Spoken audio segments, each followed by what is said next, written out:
Good morning, welcome to Morning Outlook. This is Kim speaking on Wednesday the 22nd of April. So looking at the euro dollar first, and well, it stays quite range bound. We saw it come down yesterday. It looks at one stage like it might have broken through the lows there, but pretty much range bound as we progress through this week. When you come down the time frames, where you can just see it's effectively just channeling, and on that basis, is it time for it to go back up towards that weekly pivot, that 4 hourly 200? We'll see how we push out through this. Never trust these early moves, and we're just seeing a bit of an early move at the moment, so not getting too excited about this.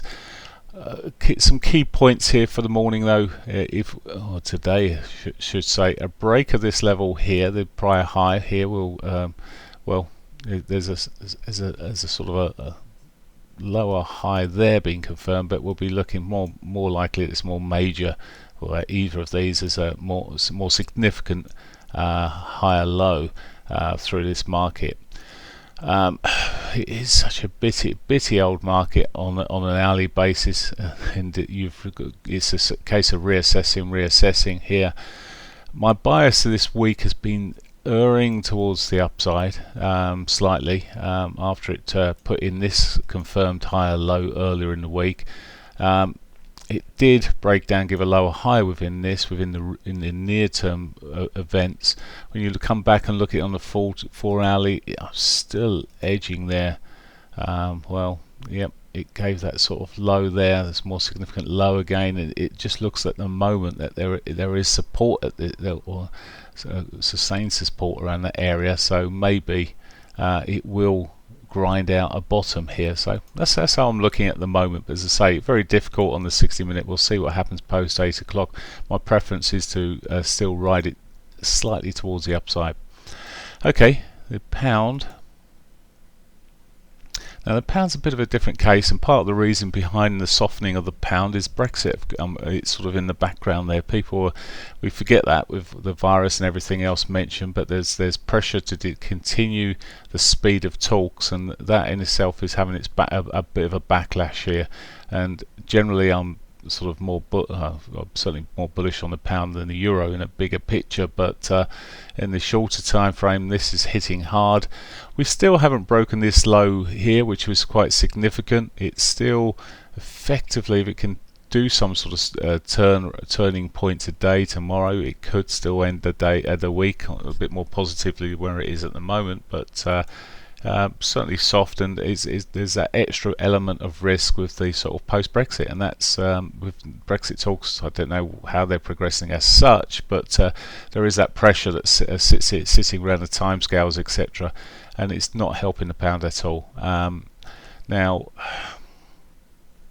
if we start seeing some more positive statements coming through from that, which I very much doubt, perhaps the pound will rally a bit quicker. Looking down this 4 hourly time frame, it's quite clear how it rolled off yesterday. As I say, that is weighing it down a little bit at the moment. A break across these lows on the hourly would probably point further downside. On that basis, if you're looking at the euro pound, well, you'll see that that's curved around a little bit. I'm only going to show you actually I need to show you the 4 hourly chart, but you can just see how that I was quite bearish on the euro here, but this week it's changed course. It's pushed up, it's broken above the last week's highs there, continued in that manner, and it looks like, well, look at a solid old move over the last day yesterday, really. And if that was to continue, well, maybe pushing up for its monthly R4 there, crikey. I was certainly looking at that towards that 240, 200. Now that 200 is 4 hourly 200 is still pointing upwards, and maybe showing that that's where the trend's going. But just a sidetrack there, sorry. Just get back into the normal pairs then, the majors, not the crosses, and looking at the dollar yen. Dollar yen, daily wise, it's tightening and tightening. Again, it's one of these. The pound's probably the only one that's come out of range a little bit. These are still sitting there predominantly in range. Difficult to really get a good catch on sometimes. Looking at it in this price level now, There was a move to risk yesterday morning, but that gave way later to late morning into the afternoon, and that again we saw money moving away from the yen. Now the yen can be an odd one because we can see it, money moving to risk, and this runs down, and and the dollar strengthening everywhere else. But then as everything else starts making gains, this gives back the money from the safety element. So we'll see what happens. I find it a bit more difficult to read some days, but if we can get a good technical pattern on it, we'll give it a go. Aussie dollar. So the Aussie dollar, I still see bullishness, hints of bullishness kicking around on it. However, on this 4-hourly picture, it certainly broke the prior lows that was sitting across there, and it certainly looks like, well, there's potential to push up further, but it sort of softened it. Spiky overnight here on this shorter time frame.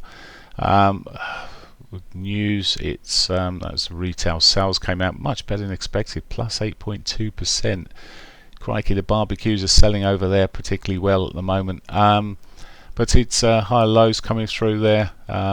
Very positive data that was, and it's erring to the upside at the moment. I prefer it in that direction. Canadian dollar finally